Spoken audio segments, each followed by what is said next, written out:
আপনার কাছে প্রকৃত সাকসেসের অর্থটা কি? লেখাপড়া করে যে গাড়ি ঘোড়া চড়ে সে, ইটস নট অলওয়েজ ট্রু। খুব ভালো ভালো স্পোর্টস পার্সোনালিটি দেখবে, 12 পড়েছে, ফার্স্ট ইয়ার পড়েছে, মেবি 11ও পাস করেনি, কিন্তু বেস্ট ব্র্যান্ডস অফ গাড়ি চড়ে, তাই তো? Is it defined as success? মানে ডেফিনেশন অফ সাকসেস আর রিলেশন টু মানি বা হোয়াট ইউ অ্যাচিভ, দুটো কি এক?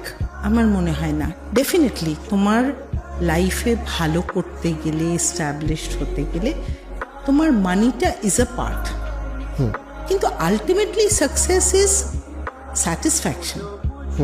Success is related to your happiness. তুমি যদি খুশি না হও at the end of the day, you need a peaceful sleep. তুমি সোনার খাটে শোবে কিন্তু ঘুমটা এলো না, that is not success. Success is something much, much more. If you earn money but you do not have your health with you, actually you are not successful. You have money but you're not having the smile on your face, you are not successful. Success is more than money. Success is more than property. For me, success is this.